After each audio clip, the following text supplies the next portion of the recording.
Hello everyone, it's DM Captain Obvious. Today we are going to be kicking off our Fighting the Fish series. We're going to be taking on Stockfish level 5 to start. The format is going to be a best of 7 against the various levels of Stockfish. Win and climb the ladder, so go up to Stockfish level 6 in this case, lose and go down to Stockfish level 4. Pretty confident I'll be able to get through levels 5 and 6 without any difficulty. 7 should be a bit of a dogfight. And then, of course, 8 is a very tall task, but don't want to get too far ahead of myself. We'll just kick things off with E4 against Stockfish level 5. The time control is 30 plus 10. Stockfish tends to make its moves pretty quickly, so I definitely want to make sure I have a little extra time to consider the position.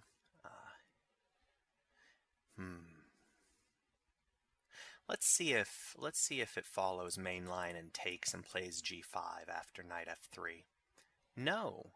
So Stockfish goes ahead and plays Queen F6, a very strange move. The last time I played Stockfish level 5, it played the opening pretty uniquely as well. Got into some trouble, lost a bunch of pawns, then material, and then got checkmated. But hopefully Stockfish level 5 puts up a bit more fight in this position. The main line here after F4 is to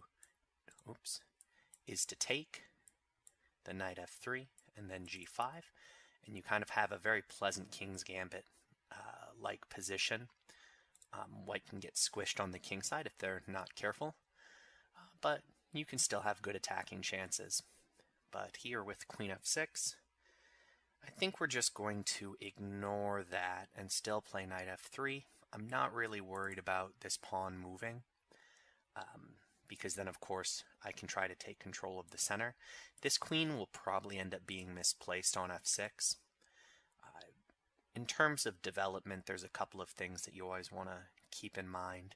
Knights before bishops is classically what you try to do, and generally you do not bring the queen out without good reason, as she can be a bit of a target, and then you can gain tempi by attacking the queen. This move b5 is very provocative.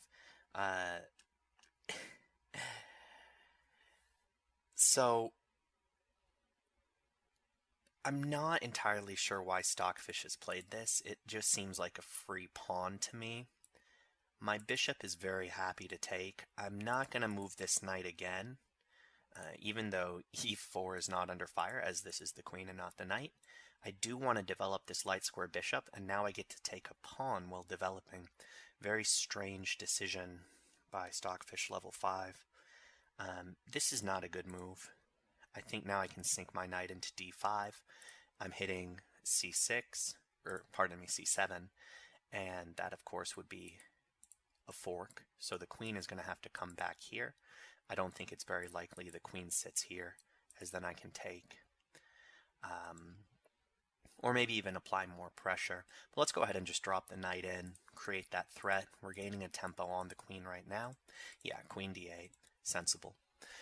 So already we see that black has kind of wasted time and allowed me to improve my knight with tempo. So you definitely don't want to bring the queen out too quickly in your games. It's better to learn when exceptions are to that rule rather than challenging it every game. But now this pawn is free, so I just get a very good opening here. The center is completely mine. I'm looking to castle soon, and I can make use of the f-file with some kind of attack here. The king is very far away from getting to any kind of meaningful safety for black.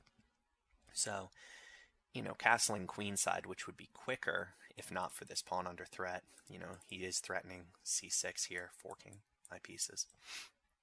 But even castling queenside, there's no b pawn, so I would still be able to brew up an attack pretty quickly. This knight is in trouble, doesn't have its classical square to develop to. This bishop doesn't have high prospects. I have moves like c3 and d4, and I'm going to control all these dark squares. And of course, these two pieces would fight over developing here if he wants to castle kingside. So I'd say that Stockfish level 5, I would say this opening has been a complete disaster, to put it as kindly as I can. We'll just drop the knight back, make sure to defend this pawn. If he does play c6, he's trapping his own bishop in. So as we can see, he decides to bring his knight out first, either trying to come to one of these two squares, just so that he can then develop this bishop, but already the loss of time and the loss of control of the center is putting him very far behind, well, Stockfish level 5 very far behind. I think we're just gonna get on with controlling the center with d4. Yeah. Okay, so h6. Not really a helpful move.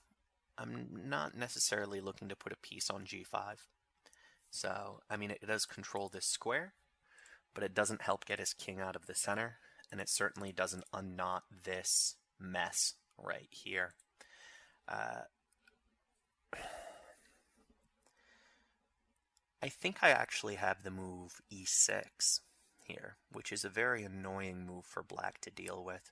The reason this sticks out to me, of course, I was considering castling as one, putting my rook on this pleasant half-open file, but e6 is very nasty, because if he captures, he's opened up these light squares. This move, h7, has left behind a hole. It's no longer watching over g6, so if I want to try to take advantage of this h6 move, I believe that e6 is a good way to do it.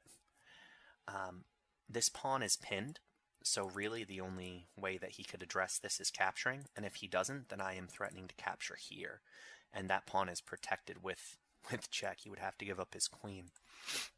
So this is a very difficult move to meet, and if he even plays something like c6, which makes this bishop look silly and this knight look silly, because it would like to be able to come back, then I always have this check, and then I can move my bishop. So I'm probably going to play e6, but just to take a quick look at the rest of the board. Castling is good, but it's not as good as e6. Developing this bishop feels a little slow. My knights don't really need to do anything right now. I think we're just going to go with e6 and see how black addresses this. I would imagine with c6. Oh, knight c6. Okay. This seems wrong to me.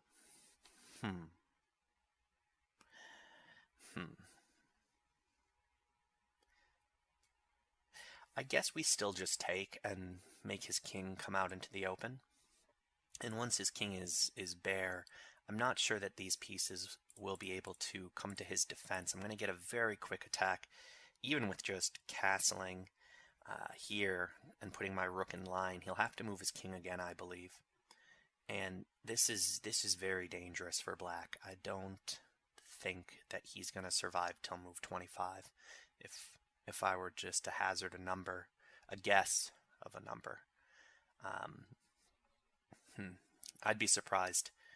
Well, the position might be completely gone by then, but I guess the computer will make me find a checkmate. So maybe it'll go on past move 25, but this position is pretty lost already, I would say.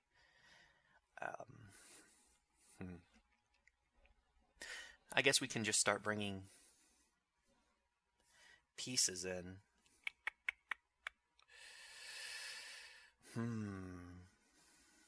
How do we want to do this? How do we want to do this? So, it's a very dominant position, and I want to be precise. This knight, I could kick with the move b2, b4.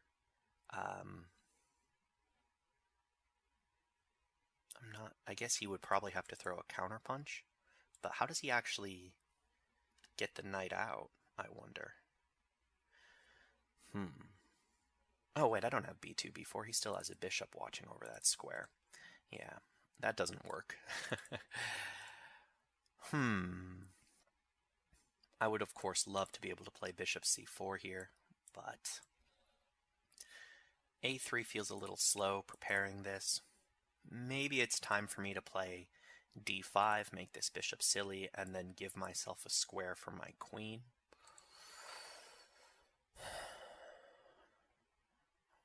It's one of those positions that feels like there should be a tactic, but there probably isn't an immediate one, so we'll just go ahead and start kicking him around.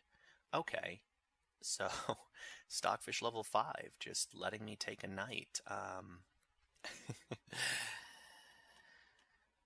Well, is there some reason I shouldn't take the knight? I don't see how knight g5... Knight g5, though. Knight g5, pawn takes, queen check. There's not any great follow-up after the king comes back. The reason the queen can't take, of course, is that the bishop is still watching that square. I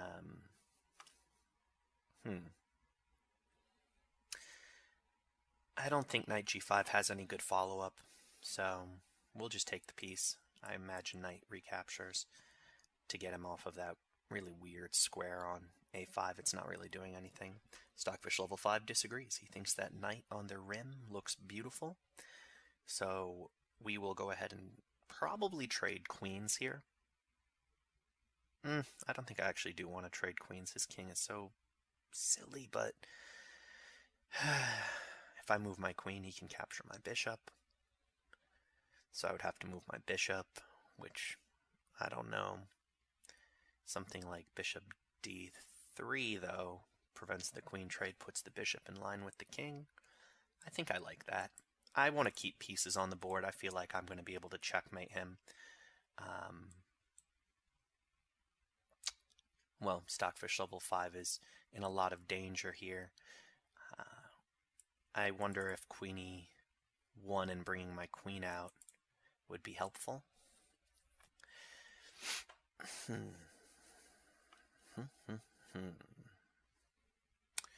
We're up a piece and a pawn, and his king is naked. So I would love to be able to get a big attack going here. I still have knight g5 ideas in my back pocket if I ever need it. I think best, though, is simply to play... Do I want to play e5 and just check him right now? Or do I want to get rid of that bishop, perhaps? He has his bishop on c5 is pretty good.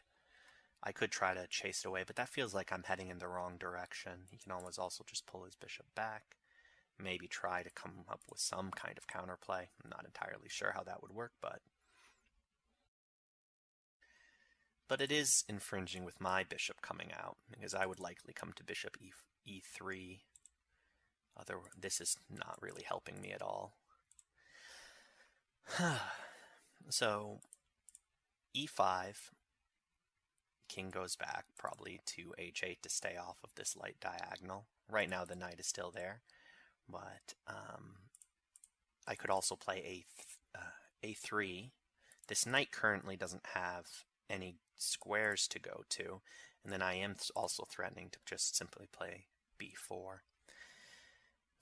So I'm thinking a3, e4, e5, maybe queen e1 are my candidate moves here. I don't really want to play knight a4. I think that that's heading in the wrong direction. I would like to be moving towards the king.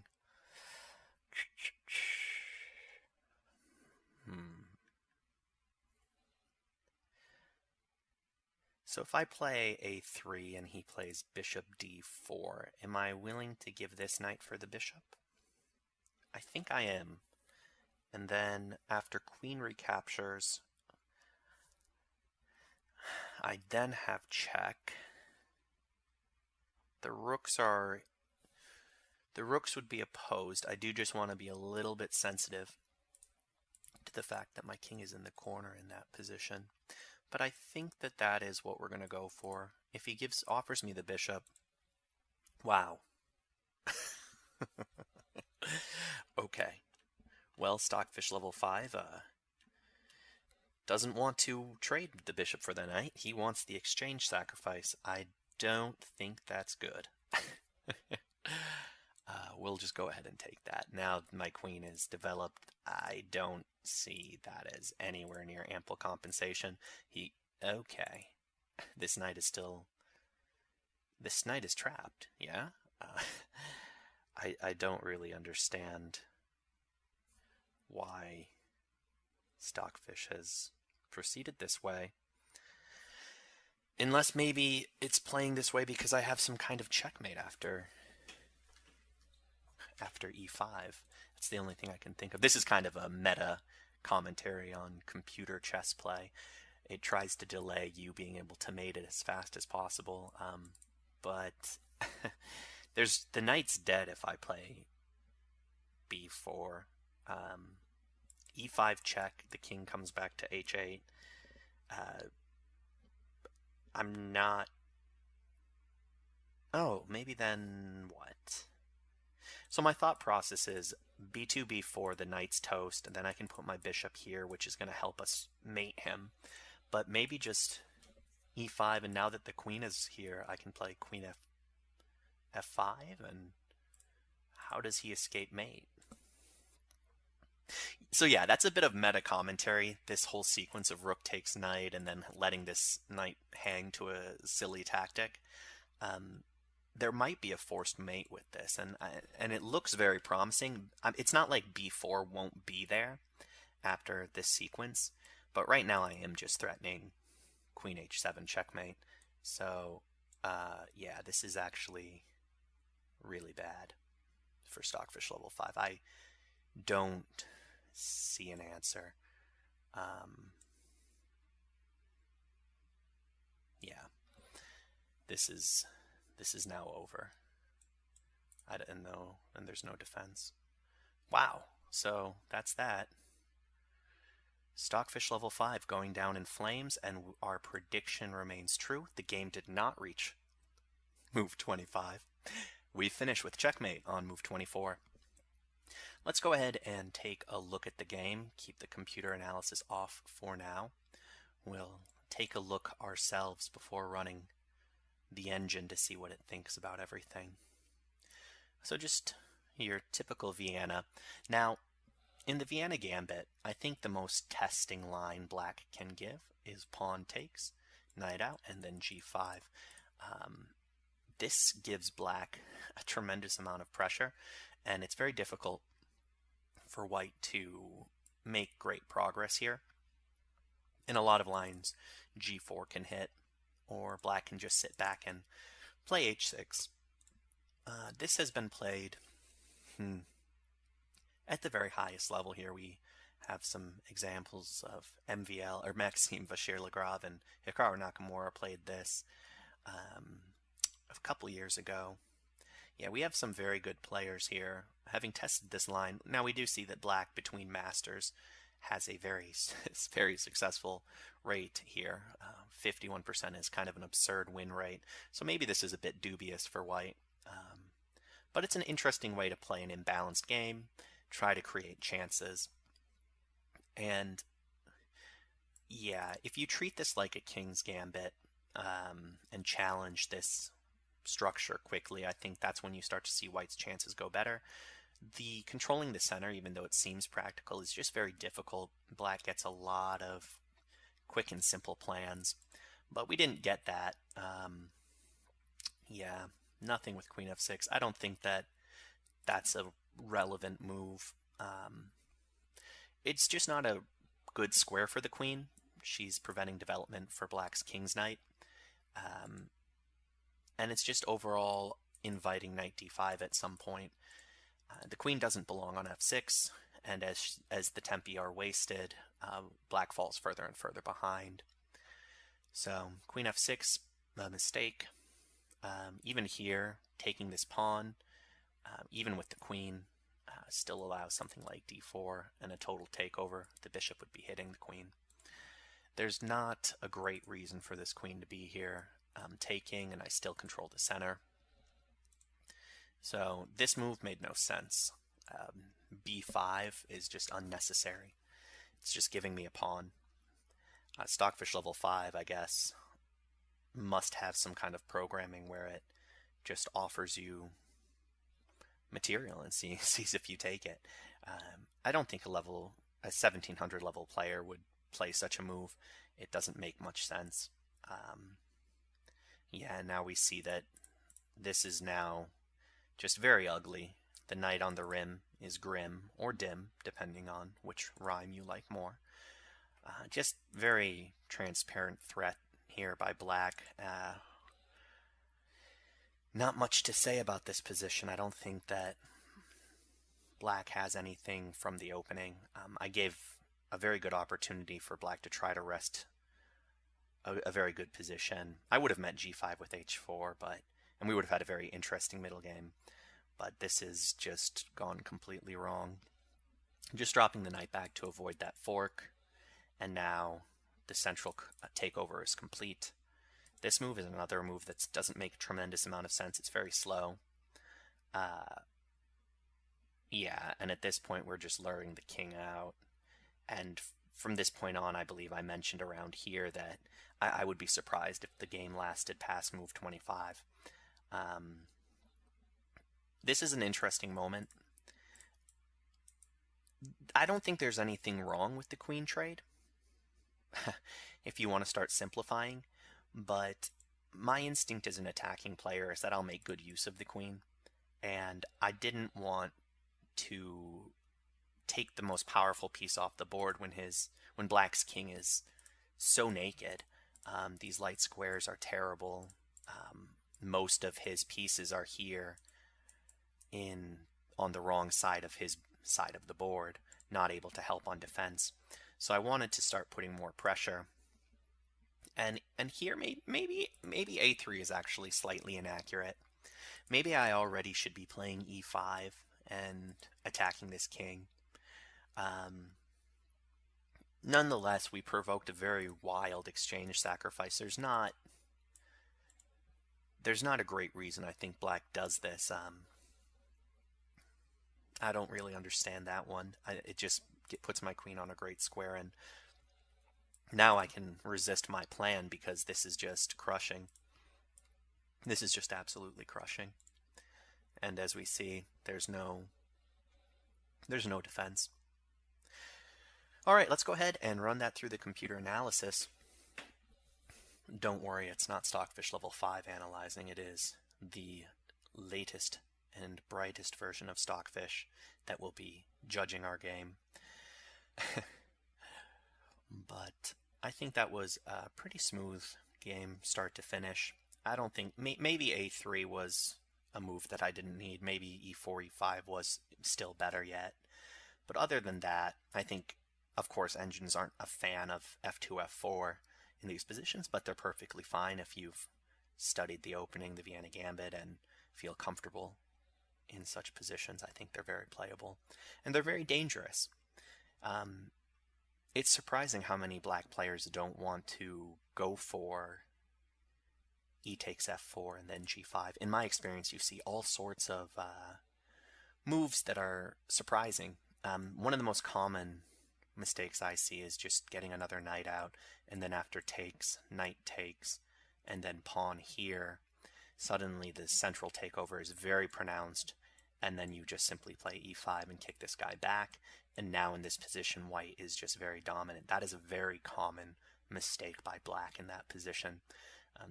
The Vienna Gambit can be very deadly, and particularly slower, or not slower, but quicker time control, so your bullet and your blitz, if black isn't very comfortable heading into those King's Gambit-like positions with g5, you can build a very quick and strong center, which you can then leverage into an attack. And of course, initiative becomes even more valuable the less time there is on the clock for your opponent to come up with a good defense. But yeah, we had queen f6, which gets a question mark. Unsurprisingly. Knight f3 is a question mark. Oh dear. So I had something immediately better. Just take the pawn, I guess. That makes sense. Yeah, that does make sense. I guess I fell asleep at the wheel here. So let's go ahead and turn the engine on. Once queen f6 was on the board, I felt like that was a bit of a silly move, and I guess I just kind of kept going along the route that I'm comfortable with. But I guess this is kind of actually a nice educational moment. when you see a move out of book, it's important to really still take the time to find the best move. This move is not bad, as you see, it's the second rated move, but this is obviously much better. You know, after something like knight takes, we get d4, and now we have this strong central takeover. Queen h4 is not a threat because after g3, both of these pieces are hit, and the knight on c3 is guarding e5, so there isn't that typical motif where you're forking the rook, and this is just lost for black. And of course, if queen takes pawn, then we get knight f3 with tempo, and then we can still play d4. So this is actually a nice moment for me as a player to try to shore up a weakness of my own. When a move is out of book, I need to slow down, and this would be good advice as well for you, the viewer. Make sure that you do try to still find the best move when you're no longer relying on previous knowledge. Knight f3 is a bit of a lazy move, really. Not a bad move, but it didn't really question why this move is not in any of the main lines. And it's simply just the f-pawn taking the e-pawn. Pretty obvious, actually, but I missed it, so that does deserve a question mark. That's something I can take away. b5 is just a garbage move. Doesn't make any sense. Very silly. Gets another question mark. So a bit sloppy between Stockfish 5 and I3. 3 question marks already by move 4. But I think from this point on, we're pretty solid. Yeah. Losing tempo, getting a knight in a bad position, transparent threats. We kind of covered everything that is necessary. And yeah, knight e6 didn't... That was just surprising. I felt c6 was... It doesn't show it as a tremendously better move than the rest, but and actually it's raising the bar on knight e6, but I honestly just thought c6 was... I guess it doesn't really matter. This position is pretty bad already. But, yeah. Now we just lure the king out. Get the rook on file. This king is terrible. Yeah, this whole... This is just a lost position. There's... And the computer agrees. Bishop d3, keeping the queens on. It likes to deliver checkmate as well. Knight g5 was a threat. I didn't see a great follow-up. It just is a nice... You can afford to look at... You can especially afford to look at sacrificial lines when you're up material. You should always be looking for ways to check and get at the king, but especially when you're up material, it makes the decision-making process much easier.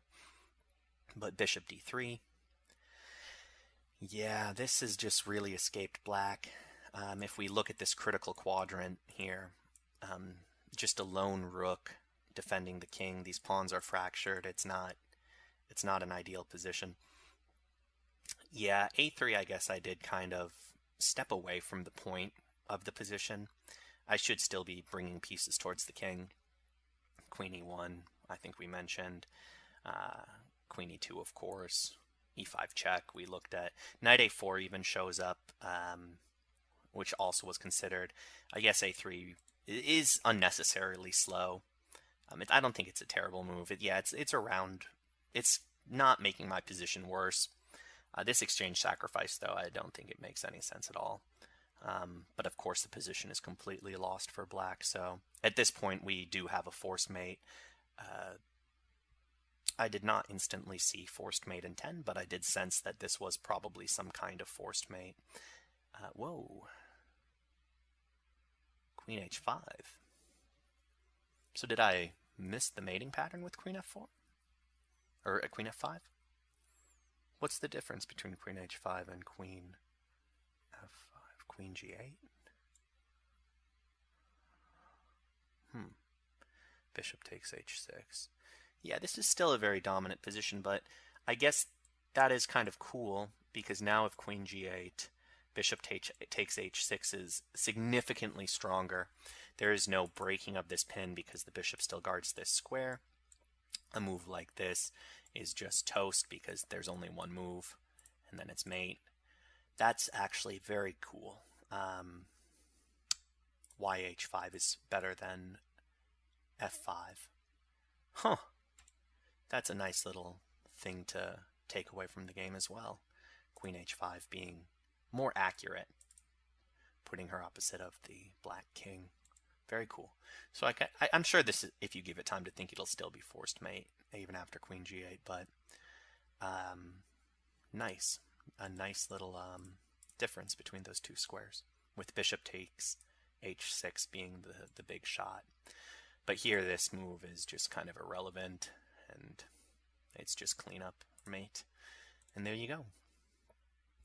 So 21 centi pawn, couple inaccuracies and a mistake. I believe that f4 is considered inaccurate. Yeah, that's not entirely true. This is a playable opening. And then not taking is going to be another. Well, maybe that's the mistake. Yeah, not taking the pawn is the mistake. And then here, what did it think was inaccurate for me? Okay. Really? Knight c3 is inaccurate, huh? Why is that? It likes d4 here. And then after this, just castles? Wow, that's bold. I'm not sure I would have seen that, even given more time. That seems pretty counterintuitive, allowing this fork. And then what?